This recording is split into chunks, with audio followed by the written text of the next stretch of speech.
Now, after AB went from verbal Kent to Kaiser Sose and threw us all for a loop, that got me thinking, like, which players, coaches, or people in the NFL should pull an AB and get out of their current situation to get into greener pastures? Now, number 3 on my list, John Gruden. Now, that's your boy. I know y'all go back like 3 rims on the Cadillac, but listen to me now. The Monday night booth is looking pretty good right now. You have Tony Romo asking for $10 million. You don't have all the stress of coaching. We got the Khalil Mack incident. Amari Cooper, you traded both of those guys away. And you have to deal with all the AB dysfunction that has me and everyone else feeling like Stimpy, off Ren and Stimpy. What do you think? Well, I'll say this. I mean, it's nice. You're right. It certainly would be an easier, less stressful life. But I know Gruden, okay? And he's a psycho in a good way. And he likes being king. And when he's head coach, he gets to be king. And everybody's got to listen to what he says.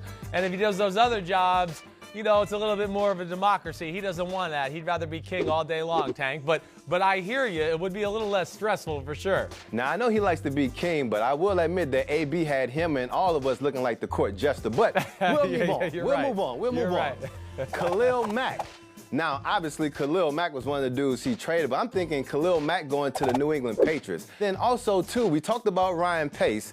Ryan Pace drafted Mitch Trubisky over Patrick Mahomes and Deshaun Watson. Now, he made a smart move in, like, pulling you over there from the Raiders, but then if you don't draft Trubisky over those two, I don't think he's going to be able to do what it takes to get a win and go to the Super Bowl. Thoughts? You're crazy. You can't. I mean, first off, listen, Trubisky, I'm with you. He's not Deshaun Watson or Patrick Mahomes. I don't like that we blame Trubisky for that either. You are right, and we should blame Ryan Pace. But let's not forget, this D is still special. The offense still has a lot of stars on this team. I'm not just going to give up on him on week 1.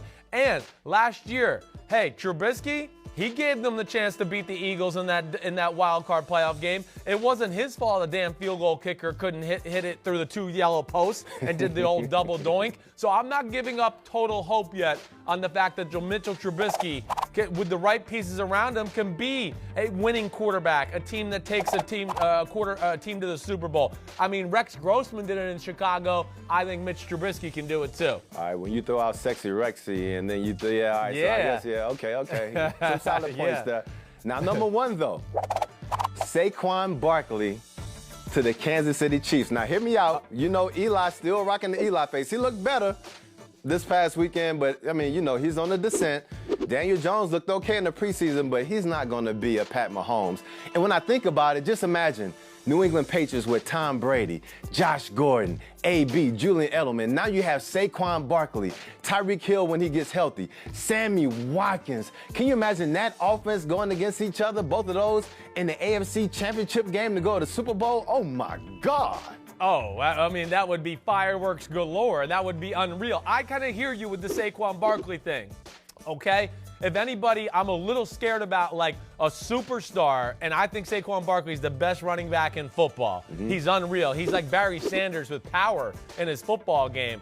But I am afraid he's going to get lost in obscurity with the New York Giants over the next few years where, yeah, changing quarterback, they're changing their roster, they're kind of building for the future, and that they won't be competitive, and that the whole nation's never going to really get to see Saquon Barkley on the big stage of the playoffs or the Super Bowls. If he went to Kansas City, that wouldn't even be fair. You wouldn't be able to stop them. If New England, Kansas City AFC Championship game would be like 70-69. Right? I don't think either defense would stop each other. Absolutely, and that's one thing we learned, that the running back careers are about that big. So for Saquon's sake, I would hope that he can get into an explosive offense and then show all of us that potential that we know he has.